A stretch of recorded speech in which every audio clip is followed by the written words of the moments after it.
In a traditional approach, cost is an output of design.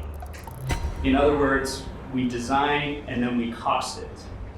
We want to flip that on its head, and we want to drive into our brains that cost should be an input to design.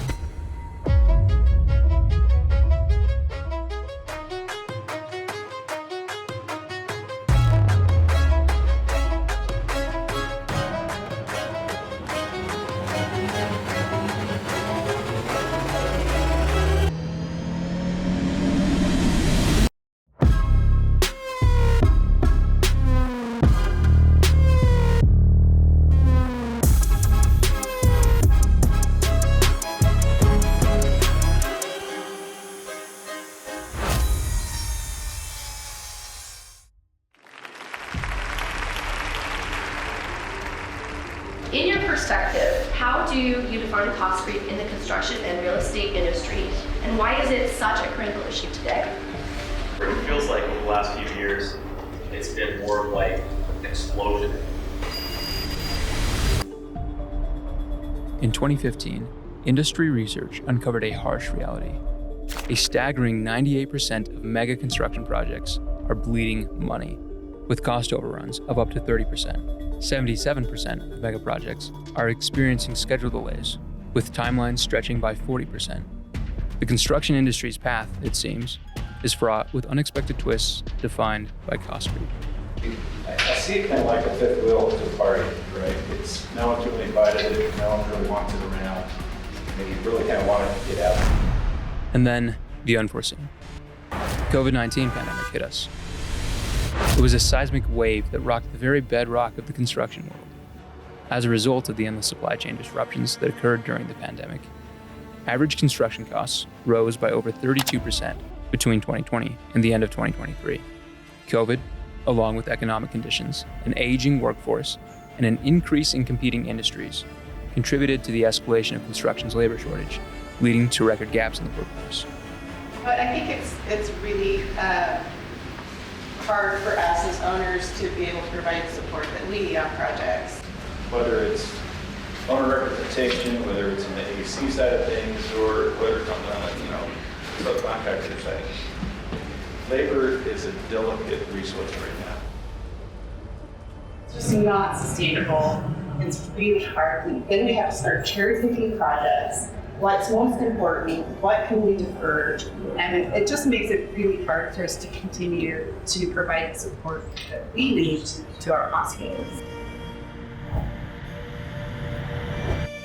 Now, as we enter 2024, we're witnessing a subtle yet promising shift. The Mortenson Quarterly Cost Index is showing us something interesting. A near steady state in non-residential construction costs, rising just 0.19% over one quarter, the smallest increase since the pandemic. This stability hints at emerging market opportunities, a potential pivot from past cost escalations. Historically, over time, construction costs don't really go down. They might level, but they don't ever really go down. And so we always fight this need to move forward, because most of the time, the most economical time to build is now, not in the future. With a moment of stability and a call to act now, a glimmer of hope shines, nestled in the Wasatch Mountains. Utah is more than a place. It's a testament to humanity's unyielding pioneering spirit. A land where the word impossible loses its meaning. I think we do pride ourselves in having an open and honest communication, and we are able to sit at the table as partners many times with our architects and our contractors, and we have worked to build that culture here in Utah, which has definitely helped us. Over the last 2 decades, Utah has scripted an extraordinary tale of growth and innovation. After hosting the successful 2002 Winter Olympics, Utah embarked on a journey of relentless progress. Its economy began to surge, powered by a spirit of innovation and an unwavering commitment to excellence. I think in this market especially, we find ourselves in a great environment of relationships and partnerships. And I think that approach we found to be very, very successful because you align yourselves with the general contractor and the subcontractors as a partner rather than a reactionary tool to a design. This resilience and forward-thinking approach bore fruit when, after the pandemic, Utah emerged as the #1 economy among all 50 states. Now, Utah is entering a new era where the stakes are higher than ever. The state's growth has driven a demand for sophisticated, large-scale projects. It is fitting that this is the place where NAOP and DBIA brought together local and national experts to share their insights into solving the cost creep crisis. On January 17, 2024, the industry gathered to hear Andrea Chavrog, Adam Jensen, Brenda Roberts, David King, Ryan Bevan, and Nathan Lingard explore solutions and strategies tailored to the Utah market. How can innovative approaches like design, build, delivery, market value design effectively address and mitigate the issue of cost creep in the construction industry? I went through the Sutter rebuild program in San Francisco for years, $5 billion at the time. TD was one of the fundamental tools we used. The idea is to drive quality out of the cost down of the process. You do that by shifting this paradigm. And it's a mentality that says that that's possible and that we can do that, but it takes a different way of organizing yourself and a different way of approaching things. In a traditional approach, cost is an output of design. In other words, we design and then we cost it. We want to flip that on its head, and we want to drive into our brains that cost should be an input to design. So instead of cost as an output of design, cost has to be an input to design. And then I'm working with David hand in hand, and as he's thinking of concepts and ideas and working through things, I'm providing cost information to him to inform the design.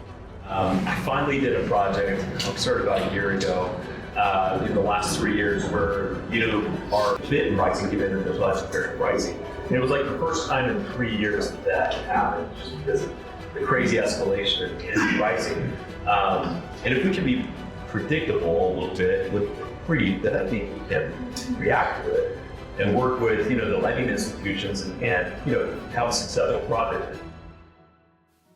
In a world where data becomes the cornerstone of decision-making, where predictive analytics can foresee obstacles long before they arise, we turn our gaze to a game-changing ally: artificial intelligence. One of the areas I'm most excited about is utilizing AI to get better cost forecasting earlier.